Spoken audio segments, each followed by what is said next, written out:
আসসালামু আলাইকুম বন্ধুরা, সবাই কেমন আছেন?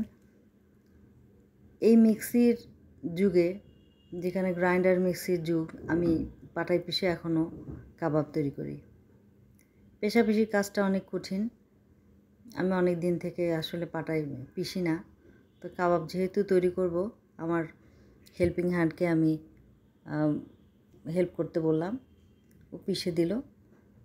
প্রথমে আমি মাংসগুলো কেটে নিয়েছি এবং 1 কেজির মতো মাংস ছিল। 1 কেজি মাংসে 1 পোয়া মতো বুটের ডাল দিয়েছি। পরিমাণটা, রেশিওটা এরকম ছিল। সেটা আমি ডালটা কিছুক্ষণ ভিজে রেখে তারপরে মাংসের সঙ্গে মিশিয়ে সব মশলা দেই। মাংসের যা উপকরণ দিতে হয় তাই দিতে হয়, শুধু আমি হলুদ ব্যবহার করি না। এটা যখন সিদ্ধ হয়ে গেল, 3 সিট দিলেই সিদ্ধ হয়ে যায়। পানি দিতে হয় না। ওই মাংসের যে পানিটা বেরোবে এটা দিয়ে ডালটা সিদ্ধ হয়ে যায়। তারপরে আমি ওটা বের করে বেটে নিয়ে এর মধ্যে ডিম মিশিয়েছি। ডিমটা মিশানোটা আসলে দেখানো হয়নি। 3টা ডিম দিয়েছিলাম মাংসের মধ্যে।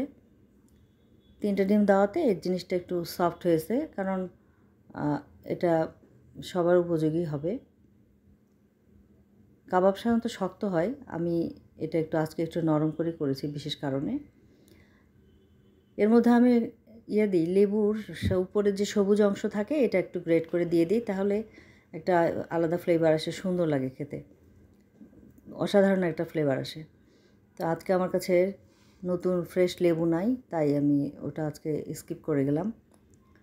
এই তো তৈরি হয়ে গেছে আমার প্রায় 25-30টা মতো, আমি অ্যাকচুয়ালি গুনিনি, 25-30টার মতো কাবাব রেডি হয়েছে। এটা এখন আমি ফ্রিজে সংরক্ষণ করব। প্রথমে নরমালে রাখবো, তারপরে ডিপ ফ্রিজে তুলে রাখবো। আপনারাও চেষ্টা করতে পারেন, খুব একটা কঠিন নয়।